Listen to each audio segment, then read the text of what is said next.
Hola a todos. Vamos a comenzar una serie de vídeos sobre el tarot. En esta serie, en esta lista de reproducción, voy a subir todo lo referente al tarot que tenga por decir o que se me vaya ocurriendo.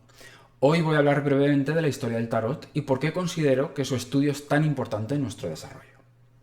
Después, en vídeos sucesivos, haré un recorrido por cada carta, por cada arcano, adentrándome en su significado general y los significados o las atribuciones que yo le he ido encontrando a cada uno a medida que he ido usando el tarot, o incluso en trabajos que hice en su momento con meditaciones sobre cada carta. También quiero empezar otra serie de vídeos en los que haré tiradas en general para todos y todas, y seguramente también comience a hacer tiradas a mis suscriptores. Ya os iré informando de la mecánica. Vamos a comenzar hablando un poco de lo interesante que es esta herramienta y de qué forma nos ayuda a transformar nuestra mente y a expandir nuestro entendimiento sobre la naturaleza.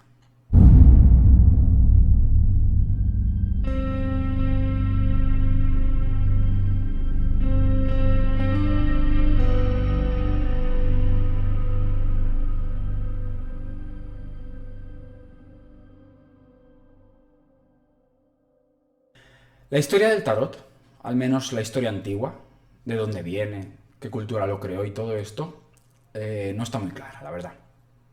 Todo apunta a que estos símbolos vienen de Egipto o de las culturas mesopotámicas, pero la primera referencia histórica son las barajas italianas que se conservan del siglo XIII o XIV. Cordes Gebelin, que fue un masón y escritor de todos estos temas, escribió una obra grande de 9 tomos que llamó El mundo primitivo. En el tomo octavo de esta obra parece que da argumentos que justificaban el origen egipcio del tarot, y él lo llamó ya en aquel entonces el libro de Thoth, o libro de Hermes, que es como se conoce también al tarot. Hay muchos libros que son atribuidos a Hermes o a Thoth en la historia del Antiguo Egipto, más de 35.000. Entonces, sin leer el libro de Gebelin, no podemos saber a cuál se refería, porque parece ser que los detractores de sus ideas argumentaron en su contra cuando en el siglo XVII se pudieron traducir los jeroglíficos egipcios. Aún así, pienso que él no iba desencaminado, porque aunque la obra de Gebelin no la he leído, sí he leído un par de libros más sobre tarot que considero esenciales, que son el de Papus, que se llama El tarot de los bohemios, y el de Crowley, que se llama El libro de Thoth. También quiero comentar otro libro, que de hecho es el que más recomiendo si alguien quiere ir más directo y saltarse todo el trasfondo esotérico histórico del tarot, que es el de Dolores Ashcroft. Ahora luego lo comentaremos. Como decía, pienso que lo que decía Gebelin, o en general los argumentos que el resto dan al atribuir a Egipto el origen del tarot, no van desencaminados, porque pese a que no hay evidencias históricas, sí hay otro tipo de evidencias, que son los fuertes paralelismos que hay entre el simbolismo y los números del tarot con la cábala y con la astronomía y la cosmogonía egipcia. En este vídeo no voy a tratar este tema, porque sería entrar en profundidad en las raíces esotéricas del tarot. Hablaríamos de astrología, de cábala literal, de números, cosas que son muy interesantes y que seguramente compile en otro vídeo, pero para un introductorio como este, pues es demasiado. En cualquier caso, si a alguien le interesa el tema, pues recomiendo fuertemente el libro de Papus, que se llama El tarot de los bohemios. Él en su libro, según se expresa, está convencido de que este libro de Thoth, igual que lo llamó Gebelin, e igual que lo llama Crowley y otros, pues fue un libro que seguramente estuviese en la biblioteca de Alejandría y que se perdiese junto a muchos otros, pues en el incendio, ¿no? Resumiendo, en los círculos esotéricos se admite que con total probabilidad el origen del tarot es egipcio. Y yo estoy de acuerdo con esto. Como digo, por los sólidos paralelismos que tiene con esta cultura, ¿no? Con la egipcia, con los números, etc. Vamos a comentar las cosas básicas sobre el tarot. El tarot consta de 22 láminas, que son los arcanos mayores. Son los que vamos a tratar en esta serie de vídeos y bajo mi punto de vista son las más interesantes. Y de otras 56 divididas en 4 grupos: oros, copas, espadas y bastos, que corresponderían a los 4 elementos o a las 4 estaciones del año. Esta lámina, la número 21, que algunos la consideran la primera en lugar de la última, muestra a una mujer dentro de una corona de flores rodeada por unas figuras. Esto representa una eclíptica celeste dividida en 4. Vamos a decir ahora las 4 estaciones del año, ¿vale? Esta lámina nos indica el tipo de herramienta que es el tarot y que el conocimiento de la astrología es igualmente esencial para adentrarse en él. Porque como iremos viendo a medida que nos adentremos en las cartas, las atribuciones astrológicas están contenidas en cada una como de algún modo nos dice esta. Nos dice que el mundo, el universo, está circunscrito a la influencia de las fuerzas celestes y que el camino que recorre el tarot desde la primera lámina hasta la última es un camino moldeado por estas fuerzas. No se puede decir que la astrología esté supeditada a la simbología del tarot ni al revés. Todo va en función del modelo que se tome como referencia o como punto de estudio. Es decir, el tarot toma una división del universo en 22 principios o símbolos, y ahí estaría contenido todo el universo. La astrología lo hace mediante una división de 7 y de 12. Otro conjunto de símbolos que están representados en el tarot son los elementos, que en este caso sería la división del universo en 3, fuego, aire y agua, y 4 si añadimos tierra, que sería el elemento más denso, y fruto de la mezcla de los anteriores. Esta subdivisión del universo en 3 o en 4 también admite todas las ideas o principios que existen, es decir, el 4, desde el punto de vista de la subdivisión del universo arquetípico, son los elementos, pero también correspondería a las 4 estaciones, los 4 puntos cardinales, los 4 arcángeles, las 4 densificaciones de la materia, etc. Por lo que tenemos que si una subdivisión en 3 o en 4, como es el caso de los elementos, debe contener a una de 7 o 12, como es el caso de la astrología, o una de 22, como en el caso del tarot o el caso de algunos alfabetos, significa que varios de los símbolos de esos 12 o de esos 22 tienen que corresponder a uno de los elementos. Entonces tenemos que los 12 signos del zodiaco pueden agruparse de 3 en 3 según corresponden a cada uno de los 4 elementos. Lo mismo pasa con los 22 arcanos del tarot. Cada uno no solo es afín, digamos, a uno o a varios planetas y constelaciones, sino también a cada uno de los 4 elementos. No importa si eres principiante y no te queda muy claro, todo esto lo trataremos en un vídeo específico sobre simbología y correspondencias. Lo importante ahora es comprender que cada carta representa un grupo de ideas que en su conjunto engloban todas las fuerzas e ideas del universo. Entre otras cosas, por eso el conocimiento de los símbolos es algo que no tiene fin y que por mucho que se conozca, es algo sobre lo que siempre se puede profundizar aún más. Precisamente por eso este tipo de conocimientos o de modelos de descripción de la realidad son tan importantes en el desarrollo interno.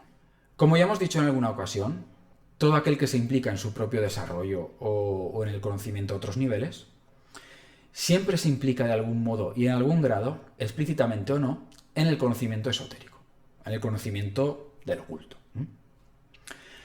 Una de las primerísimas cosas que uno estudia cuando se inicia en una orden esotérica son los símbolos, y en particular, en el caso de las escuelas occidentales, el tarot y la astrología.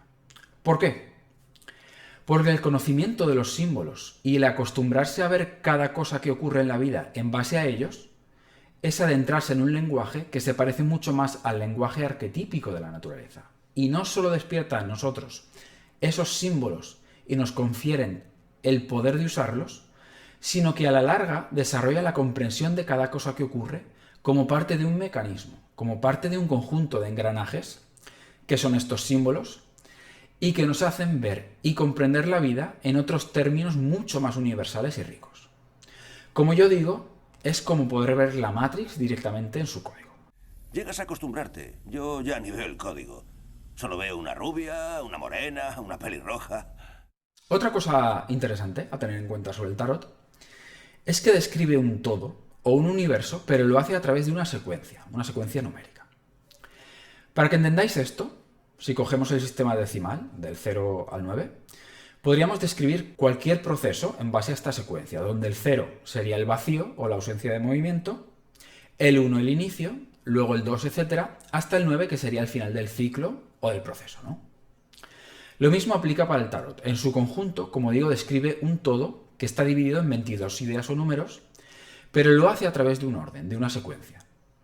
Simbólicamente se habla de ese viaje que emprende el loco, que es la lámina 0, y que representaría el mundo no manifiesto, pero que contiene todas las potencialidades del universo, que a través de un viaje de experiencias y crecimientos, le llevarían hasta la última lámina o el último estado de sí mismo, que es la propia iluminación, en el caso del ser humano, o la completa manifestación en el caso del universo. Uno de los símbolos que debe estudiar todo el que se adentra en el tarot es también el árbol de la vida. El árbol de la vida, de la tradición hebraica, está diseñado en base 10, como la tetractis pitagórica. Este símbolo describe de igual forma un proceso de manifestación o densificación de diferentes mundos, y en el tarot, de hecho, en la cábala hermética o cábala esotérica, es la representación del conjunto de caminos o canales que conectan las 10 esferas de este árbol, ¿no? Del árbol de la vida. Por tanto, esto reafirma de forma muy fuerte este sentido también descriptivo o de proceso que tiene el tarot. ¿Por qué es interesante esto? Porque pese a, como digo, el tarot en su conjunto representa un todo, su estructura de símbolos abiertos hace que se pueda aplicar a cualquier cosa, a cualquier faceta de la vida, a cualquier proceso o circunstancia en el presente, pasado y futuro. Son símbolos vivos, símbolos que representan fracciones de la realidad de la que formamos parte. Y por tanto, es un lenguaje que debe entenderse no a través de unas láminas o unas cartas, sino a través de la vida que vivimos, en nuestras percepciones, en nuestro pasado, en nuestras etapas, en las cosas que vemos y no vemos, en los reinos que están más allá de este, etc. Respecto a los libros que te recomiendo, si te interesa el tarot, pues depende del perfil que tengas. Si eres alguien que está empezando, o si te interesa la parte más esotérica del tarot, etc. Como he dicho antes, hay 2 libros que me gustan y sí recomendaría, si te gusta este aspecto más ocultista, que son El tarot de los bohemios, de Papus, y el libro de Thoth, de Crowley, de Aleister Crowley. Sin embargo, hay un libro, que sí es el que yo recomendaría a todo el mundo, que es el de Dolores Ashcroft, que se llama Los senderos brillantes del tarot. Y es un recorrido por cada sendero del árbol de la vida, que corresponde a cada uno de los arcanos mayores, como hemos dicho, y en el que da una explicación del sendero, entre comillas, teórica, y después describe una vivencia de pathworking del sendero que ha explicado. La verdad que si lo que te interesa es echar las cartas y aprender los significados de los símbolos y demás, pues con aprender las atribuciones básicas pienso que es suficiente, porque el trabajo más importante dentro del tarot, que es despertar la propia intuición, pues es algo que vas a hacer con la práctica. No porque leas una pila de libros vas a ser mejor o peor tarotista, la verdad. El tarot puede emplearse de muchas formas, ya que sus símbolos forman un lenguaje abierto. Por eso, cuando uno hace una lectura, decimos que hacemos una interpretación. Interpretamos los símbolos que vemos. Por eso la perspectiva de trabajo con el tarot puede diferir mucho dependiendo del o de la tarotista. Hay tarotistas que lo emplean como método de adivinación, hay otros que lo usamos más como oráculo o como método transpersonal, digamos. Incluso puede usarse como método de iniciación. Pero hay algo que hace a estos trabajos con los lenguajes simbólicos extremadamente valiosos, y es que son un método excelente para desarrollar nuestra intuición. La intuición es una forma distinta de percepción, más asociada al presente, donde participan otras facetas u otras cualidades de nuestra mente y que refuerza facetas de nuestro yo más elevado. Precisamente porque estamos intentando leer símbolos cuya interpretación es abierta, es infinita, a través de nuestro lenguaje, que es concreto, es dialéctico, la mente, para hacer esta interpretación, tiene que posicionarse en el presente y olvidar las asociaciones que podamos hacer con el pasado o con las proyecciones de futuro. En esta tesitura, la mente comienza a interpretar las cosas de otro modo y aparece una información espontánea que parece como que brota por sí sola. Pero no es que brote por sí sola, es información que siempre está, pero que no siempre podemos ver, por cómo funciona nuestra mente la mayoría del tiempo. Pero cuando conectamos con esa intuición, con esa forma de cognición particular, pues podemos no solo entrelazar conceptos y símbolos complejos de una forma aparentemente fácil, sino que podemos también acceder, como digo, a información que está normalmente oculta y que pasa desapercibida. Esta es sin duda una de las cosas más valiosas del tarot.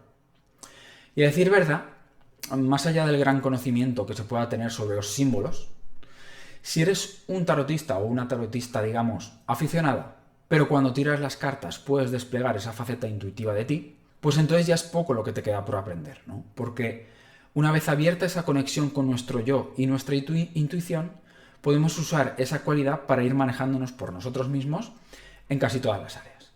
Espero que te haya sido interesante lo que hemos comentado como introducción al tarot. La verdad que, como digo, para mí es una herramienta muy bonita, muy poderosa y que desarrolla facetas muy elevadas de nuestra mente, ¿eh? Pienso que algo como el tarot, su conocimiento, su práctica, va como anillo al dedo a la época actual en la que el ser humano está desarrollando su parte búdica, su parte de conocimiento, de conciencia del presente y demás. Y en este sentido espero que te sea útil lo que estamos viendo, ¿vale? En esta serie de vídeos. Tengo proyectos muy interesantes a más largo plazo con el tarot que ya os iré explicando en su momento. Por ahora, déjame debajo cualquier pregunta o comentario y lo tendré presente para futuros vídeos. Te deseo mucha suerte en tu práctica y me despido de ti hasta la próxima.